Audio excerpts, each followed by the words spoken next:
最近，马斯克的一艘飞船在落地环节爆炸，但马斯克却非常高兴，在推特上说：“火星，我们来了！”并称这是里程碑式的成功，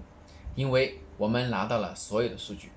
他为什么这么高兴呢？因为这是他意料之内的事情。这艘爆炸的飞船呢，是 SpaceX 公司的第8代机型，编号是 SM8，现在它已经迭代到了 SM15。所以这艘飞船是一艘测试飞船，它已经完成了一系列的使命。虽然在落地环节爆炸了，但是 Space 公司早已有了更完善的机型进行下一步的测试，所以说它的使命是完成了。通过这个新闻，人们开始意识到马斯克的火星之梦正在大踏步的往前进。马斯克的火星计划雄心勃勃，令人震撼。他要在火星上建立一个人类的国家，这不是一个科幻的故事或者是童话的梦想，它是一个有着时间表的现实的进程。马斯克给出的时间表是在2020年就要进行火箭的货运测试，2024年就要把人类送入火星，2050年将设立第一个火星城市，而且人口规模将在100万，非常的令人震惊的计划。6年之内，他就将发射载人宇宙飞船登陆火星，而且他说他本人就可能埋葬在火星，叫做生于地球葬于火星。也就是说，在几十年之内，这个火星国家就有可能变成现实。这是一个令人震惊的消息，我相信很多人还没有对这个时代的来临做好足够的准备。但是历史就是这样，它往前走的时候，往往超越同时代人的想象。这恐怕也是人类的伟大之处，我们拥有的能力超乎我们的想象，而且人类历史的进程有着加速的倾向。马斯克的火星计划再一次证明了这一点。在中国的媒体上，马斯克也有受到特别的热议，比如在抖音上，关于马斯克的视频就特别的多，他已经成为了中国人崇拜的偶像，他也被认为是继乔布斯之后一个更伟大的引领人类文明往前走的领袖人物。在全世界范围之内，马斯克也引发了广泛的崇敬之情，隐藏在人性之内的崇拜的情感找到了一个完美的示范对象。很多人把他想象为上帝的使者，他要改变人类的命运。另外，他个人的财富也急剧的膨胀，已经是全球第2，仅次于亚马逊的老板杰弗里·贝索斯。很显然，马斯克已经成为一个标志性的人物，他必将载入史册。今天我将从文化差异的角度来聊一聊，是什么样的文化塑造了这样的人？为什么我们汉文化从来没有出现过这样的基因，这样的文人，或者说这样的科学家？我们先来看一看马斯克的人生履历。马斯克他10岁就学会了编程，12岁设计出一款游戏软件，并以500元的价格出售。20岁的他成立了 Zip2 公司，在4年之后，这家公司被美国康柏公司以3.07亿美元收购，马斯克从中获利2200万美元。其后，马斯克接着再创立了 PayPal 公司，这家公司后来成为了全世界最大的电子支付平台。支付宝就是模仿 PayPal 而设立的。2020年，马斯克以15亿美元的价格将 PayPal 卖给了世界上最大的网上商店 eBay， 获得了2亿多美金。此时，马斯克才31岁，他已经成为了名副其实的亿万富翁，走上人生的巅峰。他下一步人生将作何选择呢？可以讲，令人叹为观止的成就才刚刚开始。在他接下来的一系列动作中，在拿到了巨额财富之后，马斯克他开始要真正实现他的梦想，也就是说，创立 Zip2、PayPal 这样的成绩，我们看来已经非常了不起了。但对马斯克来讲，这只是他伟大梦想的一个垫脚石而已。一个热身的动作。他真正的目标是什么？是改变人类的命运。这是一个宗教般的目标，或者说是一种宗教般的使命感。为此，他先后创立或者投资了3家公司，分别是 SpaceX、特斯拉、SolarCity。一个是火箭公司，一个是电动汽车公司，一个是太阳能公司。他为什么创立这几家公司呢？是因为他看见了更多的商机吗？是他渴望更大的成功吗？还是说他想赚到更多的钱吗？都不是。相反，马斯克早就意识到他的这些投资可能招致失败。他说，我们成功的几率非常低，我一开始不想拿任何的人的钱来冒险，我只愿拿自己的钱来冒险。果不其然，这几家公司不断的遭遇失败，几乎耗尽了他所有的财产。首先，投资了1亿多美金的 SpaceX 连续3次火箭发射失败，濒临破产。投资5500万美元的特斯拉则不断的亏损，每卖出1辆车都在赔钱。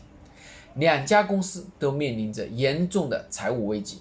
到了2018年，马斯克个人已经破产，不得不向朋友借钱的方式来勉强维持公司的运转。SpaceX 公司的第4次发射是马斯克最后的一次机会，如果这一次发射再失败，他就彻底完了。幸运的是，这次发射成功了，否则 SpaceX 就被淘汰了，马斯克本人也会彻底的破产，彻底的失败。从中国人的角度来讲，马斯克的人生选择难以理解。这个难以理解并不是在吃苦耐劳方面，因为中国人的坚韧与进取之心并不输给任何他人。但马斯克所追求的目标是汉文化中从来没有出现过的，它是西方文化中特有的东西，叫做超越性的目标。用中国人的话来讲，就是看不见摸不着且不能当饭吃的东西。以我们中国人来看，无论是火星殖民还是可持续能源，都属于诗和远方，可以吟唱，但绝不可搭上真金白银的财富，更不能当作安身立命的事业，否则就是败家子，就是纨绔子弟。所以以我们的逻辑来看，这些事情它是全人类共同的事，应该大家一起出钱，共同分担。让我个人付出全部身家性命来做这个事情，那我不亏了吗？所以我们要理解马斯克的这种思维，或者说西方文化精英的这种思维，可能要先回顾另外一个人，一个更有名的人，叫做布鲁诺。对了，就是被烧死在罗马鲜花广场的那个布鲁诺，那个坚持日心说而被烧死的布鲁诺。罗马教廷以异端的罪名将布鲁诺判处火刑处死，因为他坚称说地球绕着太阳转，而不是太阳绕着地球转，这有悖于罗马教廷的教条。但罗马教廷并不是马上抓住了布鲁诺就把他处死，而是和他谈判，希望感化他。只要你改口承认，说自己错了，可以放了你。这个谈判持续了7年，布鲁诺也在牢里关了7年，但始终不愿意改口。最后教廷没有办法，也没有耐心了，才判他死刑。甚至在行刑的那一天，教廷依然给了他一个机会，跟他商量说，你现在承认错误还来得及，还可以把你放了。布鲁诺呢也是凡人呢，他其实也是很害怕的，他也在犹豫，前思后想，最后还是拒绝了。他说，不管我说什么，事实上地球就是在绕着太阳转，我不能为了苟活而否认真理。于是他在火刑架上被整整绑了1天，实在没有办法了，晚上才把他烧死。看了布鲁诺的行为，再回过头来看看马斯克，就很好理解了。既然一个人愿意为了日心说这么一个学说而被烧死，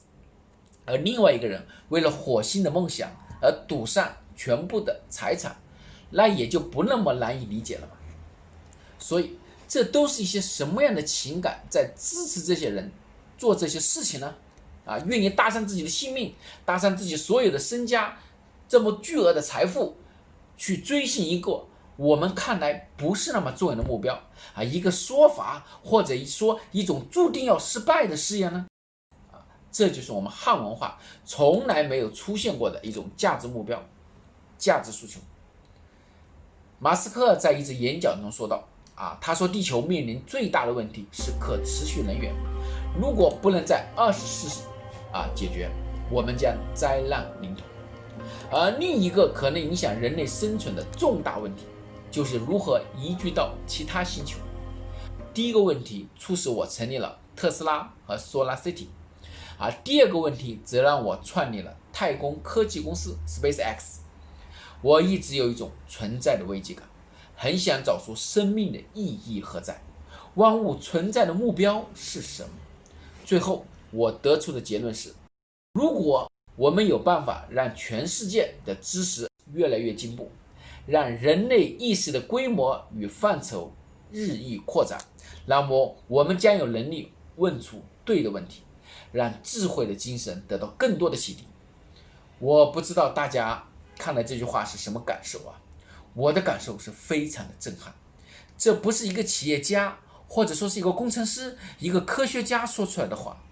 它更像是一个哲学家、一个神学家，甚至有点像一个使徒，他有着一种对人类命运的关怀。然后我们再回到我们中国文化的语境中来聊这个话题。在我们中国有一句话叫做识时务者为俊杰。一个人因为太阳和地球是怎么转的问题坐了7年牢，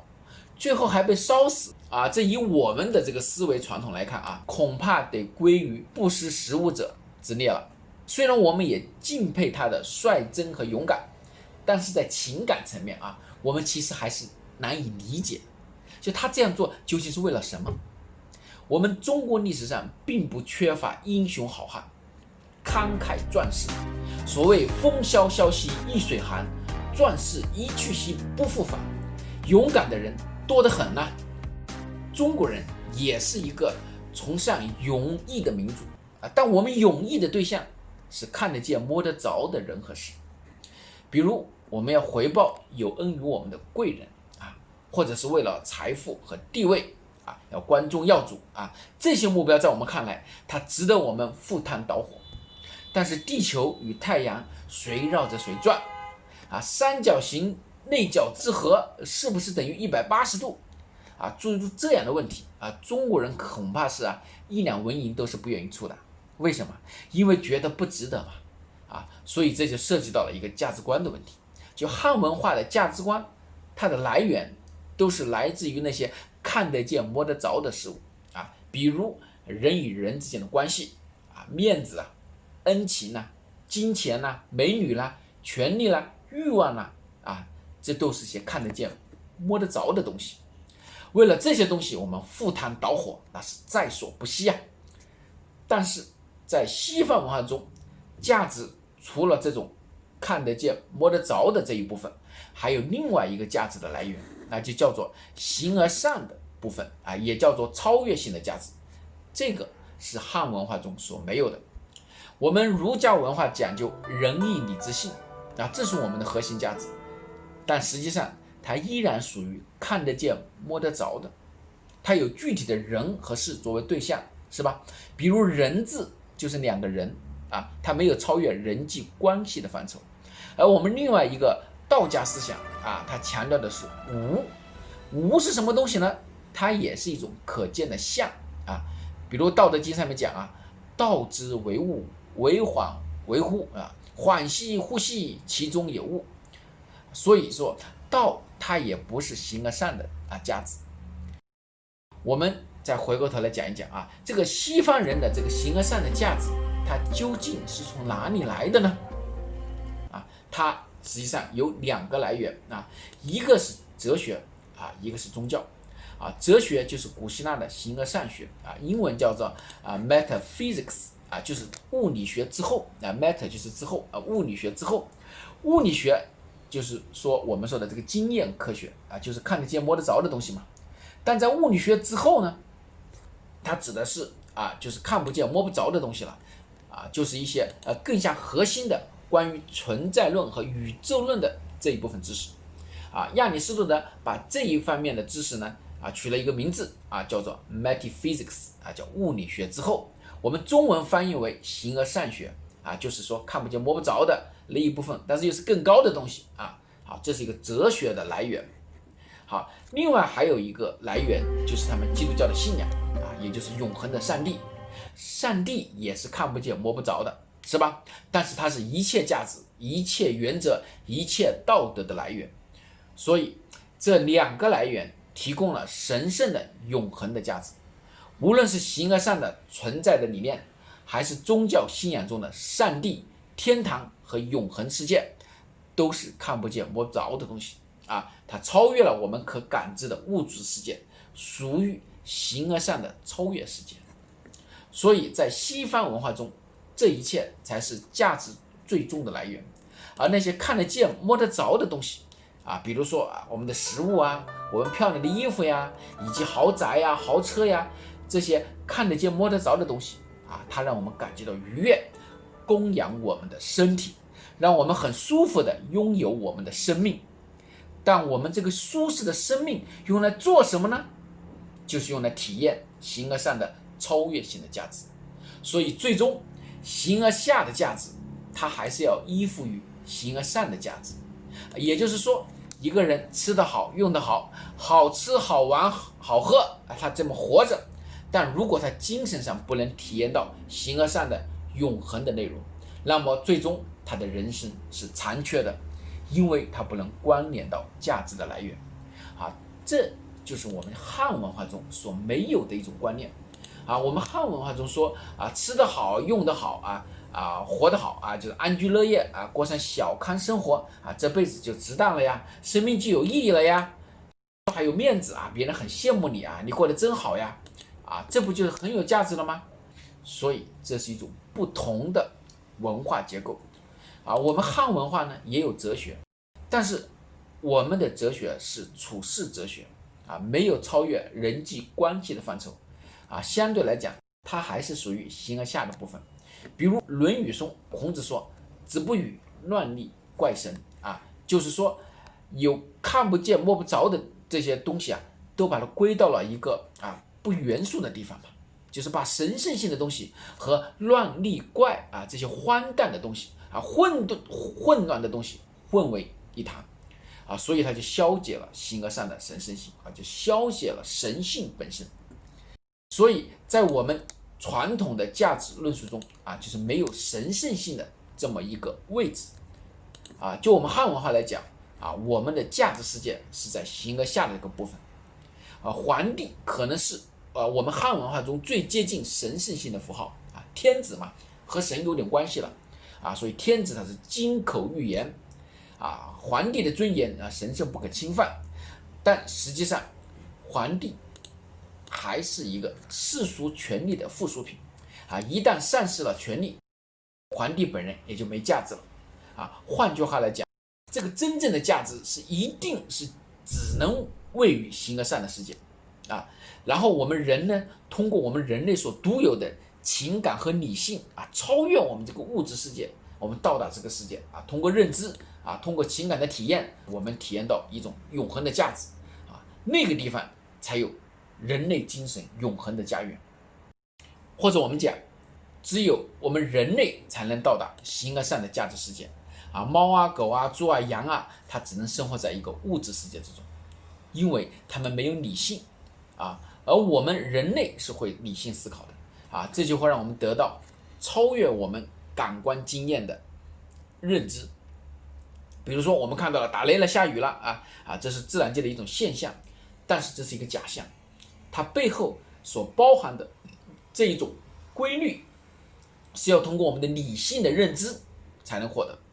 获得之后啊，依然是看不见的啊，它就是一些公式啊，比如说万历有引力的公式啊，爱因斯坦的智能公式啊，永远都是看不见摸不着的，永远只能通过理性获得。但是我们知道，那才是真理啊，才是真实的存在。所以，按照柏拉图的洞穴理论来讲啊，就是我们人类通过眼睛所看到的都是投影啊，只有我们的理性的思考才能获得知识啊，知识是形而上的，知识是超越性的。同样，宗教也是形而上的，也是超越性的，但它是情感道德的形而上啊，就是说我们可以通过情感感觉到爱、公正、平等啊，这些体验是非常有价值的，是永恒的。但是他们也是看不见摸不着的，它是隐藏在物质世界之上的那些道德的原则啊，情感的原则啊，我们人类通过我们独特的情感可以体验到这些真理的存在啊，这是一种形而上的情感，但只有这种情感才能够让人获得一种真正意义上的人生的满足。好的啊，这些呢就是说我对西方文明中对价值的一种表述啊，是在形而上的世界中构建价值，要通过人类所独有的那种情感独特的理性才能到达价值世界。好了这一段是比较抽象的一种哲学的语言一种宗教的语言那么下面我们再回到一个比较现实的语言来接着往下谈。中西方文化最大的差异就是我们认为那些虚无缥缈的、可有可无的形而上的这么一个价值世界在西方人看来却是最重要、最核心、最绝对不能够让渡的东西甚至是愿意付出生命为代价去捍卫的东西这就是我们中西方文化最大的差异。我们认为那个东西没有什么价值是一种装饰品可有可无，但西方人认为这个东西是最重要的，是绝对不能放弃的可以付出所有的代价，包括生命。比如布鲁诺和马斯克就是如此。所以这是一个非常大的差异，使得我们两种文化之间很难相互理解。那么汉文化中就为什么没有建构起来这种超越性的神圣性的价值呢？我们的价值都是一种实用性的形而下的，就这个东西它有实用性我看得见摸得着，它就有价值，是吧？看不见摸不着就没价值。价值本身没有神圣性没有形而上的永恒的价值。要知道，只有借助神的名义所建立起来的那种神圣不可侵犯的原则，才是超越性的价值。那么我们之所以没有建立起来这样一种观念这样的一种价值体系，就与我们汉文化中的文字体系有关。因为我们汉文化是一种象形文字在几千年的历史中，我们没有产生任何的字母符号这种文字它无法表征纯观念的思想。汉字对概念的记录必须依附于一个可见的视觉对象，那么我们所有的抽象的思维、超越性的情感都会被象形文字降维为一个视觉的形态，这就使得我们的思维和情感中那不可见的那一部分永恒性的、神圣性的那一部分不能够被记录下来。因为我们所看见的东西它都是在变动不居的都是形而下的，都是非神圣性的，是吧？比如说我们看到日月星辰，我们看到物质世界，我们看到人和事物它都在动嘛，都在变嘛，是吧？人都在变老嘛，是吧？动植物都会有死亡嘛。只有通过我们理性所分析到的宇宙的规律或者通过我们的情感、通过信仰所获得的这一种永恒性的存在这种神圣性的原则，它才是不变的，它才能构成知识，才能构成信仰才能够穿透千年万年，是吧？所以象形文字这种强调变化的视觉的一种印象它所构成的思维方式就形成了一种对人的思维的改造，还有一种思维的固化。所以我们过度的强化了我们眼睛所看到的这种印象，然后把它当做了知识的来源。而西方人是通过字母文字来记录他们的思维和情感，然后再把思维和情感所获得的经验作为知识的来源这就是导致了我们知识的来源是不一样的。所情感的方向是不一样的。他们使用字母文字的西方人恰恰认为是这个思维所建构起来的范畴，这种抽象的范畴才是真实的存在这种数学这种公式化的东西才是真实的，这就是非常大的差异。我们象形文字使用这个时间很长了将近4000年，是吧？所以这几千年的持续的对我们的思想进行改造对我们的这种思想进行浸泡，我们人性中那一部分就是共有的那种形而上的抽象的东西，它就逐渐的弱化了最后就消失了。所以我们的文化就不记录这方面内容了，这就构成了中西方文化的差异。了解了文化结构的差异，我们再来看看中国的这个企业家他们这个事业的追求中国的企业家呢也有很多在30岁左右就功成名就了。比如说中国曾经的这个首富黄光裕也是白手起家，30出头呢就成为了亿万富翁他成为中国首富的时候才35岁所以说他跟马斯克差别也不大，是吧？而且中国的企业家也很有进取的精神吃苦耐劳承受压力的能力也是非常强，也是非常有智慧的。但是我们可以很明显的观察到，中国的企业家他在事业发展的时候，他在目标方面有一个共同的特点，那就是目标的世俗性就是要拥有更多的财富、更高的名望、更大的权势这就是一种他们目标性的痛。在我听过的这个企业家喊出的口号中最有情怀的可能就是马云所说的让天下没有难做的生意。这个诉求呢，它就已经超越了企业自身的和国家的这个范围它在世界范围之内去实现让这个天下没有难做的生意，是吧？它改变人类的交易模式这当然是一个有普遍性的价值目标了但即便如此，它依然是在做生意这个层面去追求一种便利性。做生意它是一个世俗性的行为，是吧？它没有涉及到永恒的价值它是供养身体的嘛所以说呢，这个还是没有超越这个中国文化的特色在中国，如果有一个企业家，他真正有了像马斯克、乔布斯这样改变人类命运的价值目标我们周围这些人肯定会说这个人很有情怀，是吧？那么情怀在我们汉语的语境中，它实际上是一种附加品的意思是一种人生的装饰，而不是一个人的核心的价值追求。在我们的思维方式中真正有价值的东西一定是实用的。所以我们在理解布鲁诺和马斯克这样的人的时候呢我们在汉语中能找到最接近的词就是情怀，但我们也知道他们拥有的跟情怀是一种不同的东西它更为的坚韧具有超越性，可以说是真理也可以说是信仰，也可以说是价值观是不一样的。我们进行文化比较的目的不是为了褒奖谁或者是贬低谁，而是为了找到真实的差异，能够促进我们人类相互的理解中国伟大的学者孔子讲，有朋自远方来，不亦乐乎四海之内皆兄弟也。那么怎么样才能达到孔子所诉求的目标呢？能够吸引别人从远方来拜访我们，是吧？我们能够与四海之内的朋友成为兄弟，没有相互深入的理解，怎么可能呢？所以我们必须要去了解不同的文化特别是他们文化中的深层结构，他们的价值体系。更重要的是，我们要深刻的了解我们自己。很多时候我们误以为我们已经了解了自己，实际上我们并不了解。马斯克作为一个在西方文化下成长起来的精英，他所追求的目标不是偶然的，不是说这个人就这么一个性格突然有了这么一个想法，不是这样。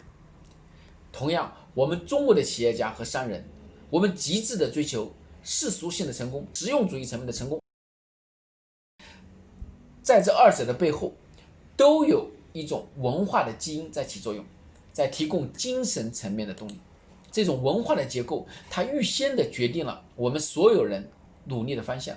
作为文化结构，它最核心的部分就是价值从哪里来是从形而上的世界来，还是从形而下的世界来？当然这两个世界都是有价值的，但哪一个具有永恒的神圣性的价值呢？毫无疑问是形而上的部分。文化远比我们想象的更复杂，也比我们想象的更有趣。它会让我们从不同的角度来看待不同的国家、不同的人、不同的企业、不同的领袖，他们行为背后的精神动力。精神上的动力和情感价值是一切行为的动力来源。没有文化所建构出来的价值提供动力，很多行为就不会发生。布鲁诺之所以宁愿被烧死，也要坚持日心说，他在精神上、在文化上必然有着某种坚不可摧的力量核心。同样，马斯克他能冒着巨大的风险去做一个似乎注定要失败的事情，也有他的文化背景在为他提供强大的精神力量。我们中国的企业家也是非常的勤奋和努力，也愿意付出自己整个的生命去发展自己的事业，追求更多的财富更多的荣华富贵。这背后也是一种文化中的价值观在驱动着他这么的去行动。所以我们谈文化问题，就是要去揭示各种行为背后的文化结构。这是一个需要我们去探索的隐蔽的世界我们的希望、我们的信心、我们的荣誉、我们的好奇心，都将在这个探索的过程中得到满足。